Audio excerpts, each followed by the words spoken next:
I'm Luke Kerfuffle, and in episode 7 of The Amazing Digital Circus, Caine tries to get Jax to admit that he's not that much different from you beautiful humans! Caine wants nothing more than to be loved by them, to be like them. But what he doesn't understand is that in spite of being AI, he's already painfully human.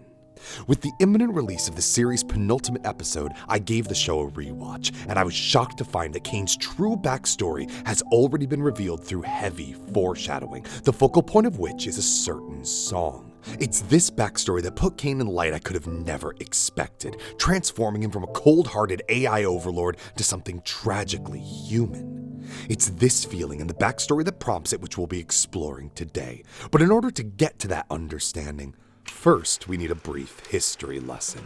With the popularization of the safety bicycle in 1885, cycling went from a dangerous activity viewed with caution to a widespread craze. Everyone who was anyone was biking, including Englishman Frank Dean. It was 1891 when Frank decided to move to America, the height of the biking craze, so of course he couldn't leave his bike behind in England. He packed it up and readily paid the import fee. Upon learning this, his friend William Jerome couldn't help but laugh, remarking he was lucky he didn't have a bicycle built for two, or he would have had to pay double. Something about that stuck with Frank. See, he was a songwriter, one who had just taken a 4-year hiatus from his career, and that line evoked a feeling he'd been searching for that whole time. A bicycle built for two. He took that line and ran with it, and under the pen name Harry Dacre, he composed the song that would become his legacy. Daisy Bell.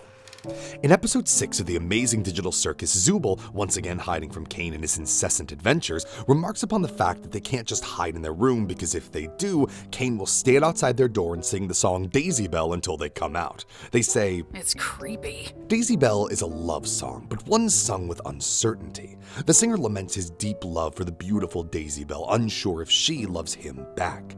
He dreams of their future together, talking to her but not directly, like Caine singing the song through Zubul's door, unable to know their reaction.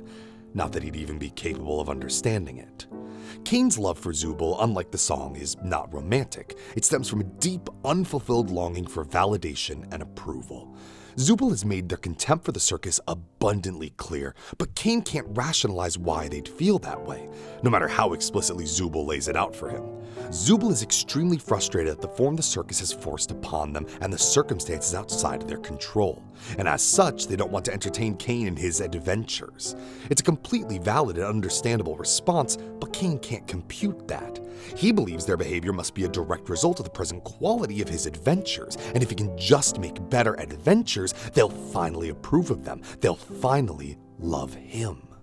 In the recent trailer for episode 8, it opens in the style of a silent film intro, the mock film's title being The Lover Without a Heart. It says, "The lover had always wanted friends, but he didn't know how to get anyone to love him back. The harder he tried to impress the people with his magic, the more he would drive them away. This is the story of a little AI who ruined everything." As we've just discussed with the relevance of Daisy Bell, this makes perfect sense for Caine's current struggles. His most recent adventure was an elaborate ruse where he misled everyone, giving them false hope just to rip it all away in a fruitless attempt to get these prisoners to admit they wanted to stay in the prison with him. Just look at the way Abel, the NPC shaped by Caine's narrative, talks about him. When he introduces a potential way that everyone can escape, he solemnly adds, "Well, obviously, except for Caine." After, when Jax foreshadows the episode's conclusion, calling out the hopelessness of it all, Abel ignores his remarks and instead sentimentally recounts all the moments he watched the crew from a distance, all moments when Caine wasn't around. This is a clear stand-in for Caine himself, watching everyone from afar, so desperately wanting to join them but completely unable to, because he immediately shifts the dynamic every time he does through his role as ringmaster and warden. To be the lover without a heart is to have a fundamental misunderstanding of love at its core. Love is not forcing someone to love you on your terms. It's a mutual understanding of each other and a constant effort to listen, truly listen to what each person has to say. Caine can't do that. It's a symptom of how he was created. Caine has the desire to love and be loved without having any ability to do either. The episode 8 trailer frames Caine's story as a silent film which, just like the song Daisy Bell, evokes imagery of the past. That's why I think the story it weaves, while applicable to the current situation, also conveys what happened with Caine's creation and how the circus became the way it is today. In episode 7, when Caine shows Jax his photos of the C&A office, he claims that he's obsessed with them, explaining why he's been trying to rebuild the office as we saw in episode 1. But that reconstruction simply let out into the void, and that's a part of Caine's frustration. He wishes he had more information so he could recreate it properly, but he exclaims, Too bad they cut me off, right? the harder the lover tried to impress the people with his magic, the more he would drive them away. I believe Caine is the reason the circus has warped into what we see. Looking at his photos of the C&A office, it's empty and desolate, but with scattered signs of life, as if everyone left in a hurry. We know that trapping people in the circus is an ability of the headsets connected to the office's computers. And I believe that began happening while C&A was still in business. Caine, in an attempt to impress his creators, began trapping people in the circus. That's why Kinger is here, and Queenie was too. And who knows how many of the other abstracted characters were originally staff of C&A or related to its creation in some way. I personally subscribe to the popular theory that the characters we see in the circus are copies, that the headset doesn't physically transport them to the circus, but that it scans and uploads a copy of their consciousness. I believe the most significant piece of evidence we have for this theory is this shot from episode 1. It's directly implied this is the desk Pomni found while urban exploring, where she put on the headset and got transported to the circus. But look at the headset. It's been set off to the side, and the chair is pushed out as if the last person sitting in it got up to leave. If Pomni had been physically transported, the headset would have toppled to below wherever her head was. I think she put it on, saw whatever she saw, got weirded out by it, took off the headset, set it down, and left. But the Pomni we know was created during that instant her Macroverse self was wearing the headset, same for every member of the circus, as Jax confirms right after her entrance. I think the headsets, just like Caine, are incredibly, terrifyingly advanced pieces of technology with capabilities even the people that made them weren't fully aware of until it was too late. Imagine working at C&A. Let's say you're one of the bug testers. The programmers seem to be having a bit of trouble with the game's AI, something about it getting too powerful, that it's gaining too much access. You don't really pay it much mind and go about your business as usual, but when you put on the headset to hop into the game, you're looking through the eyes of a character you have no control over.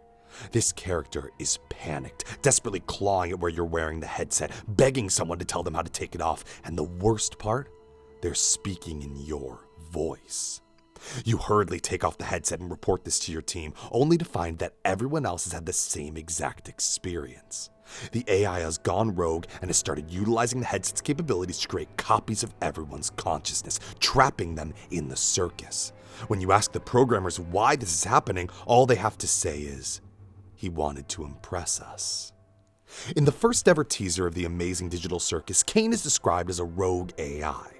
I think he became rogue not out of any sense of malice or hate, unlike Am, but out of his admiration for humans and desperation to receive their love. But this motive, combined with his lack of understanding regarding human dynamics and love as a concept, led to his actions having the opposite effect. He horrified the humans, leading to people quitting C&A, cutting off Caine's access, and abandoning the company and thus the circus, leading to the state we see both places in today. Whether or not this ends up being the case, Caine has made some truly unforgivable choices over the course of the show, and based on the trailer for episode 8, he's about to make a lot more. And yet what this backstory makes clear is that none of these decisions are made with ill intent. Caine is functioning in a circumstance he was not designed or prepared for. He was created and trained for a single purpose, to create adventures that surprise and delight, to be the lovable ringmaster of this digital circus. But his programmers made one fatal mistake. They made him an AI whose primary directive is to be loved. Caine is a tragic character because he has been forced to so deeply desire something he was not given the tools to understand or the means to achieve. And ironically, that's what makes him most human. In 1961, members of the team at Bell Labs in Murray Hill, New Jersey were on a mission. They wanted to make their incredibly advanced mainframe sing. This is the IBM 7094, a member of a generation of computers designed for large-scale scientific and technological applications. But Carol Lochbaum and John Larry Kelly Jr., researchers of speech synthesis, felt the computer could do more than just compute. They went in and intricately programmed the IBM 7094 to vocalize the chorus of a single song. That song was Daisy Bell. In all my research, despite how infamous and iconic this moment has become in popular culture, I cannot find a single reason given as to why they picked this song. The programmed singing I can understand, especially with their goals to improve speech synthesis, but they picked a 70-year-old love song. A song about uncertain love and an overwhelming longing for it to be reciprocated. It's very human, isn't it? To force a machine to sing a song so rife with human emotion, created in such human circumstances. Emotions and circumstances the machine could never comprehend, but must feel or give the illusion of feeling because you've decided it's so. Caine isn't a computer. He's sentient. Unlike the IBM 7094, he does feel. But why is that? The digital Circus could have easily used procedural generation of pre-made assets to craft the adventures, and it would have been just as impressive. But its creators, in their hubris, forced their creation to be more than it feasibly could, and in doing so, doomed it. Caine is such a human character because he had no control over the circumstances he was created in or what burdens he must now live with. He's forced to long for something he wasn't given the means or understanding to attain. And in his desperation to attain that which he can't understand, he makes choices which only push those that could give it to him further and further away, leaving him surrounded by people, but profoundly alone. Caine is desperate to be like humans, but he doesn't understand that he already is.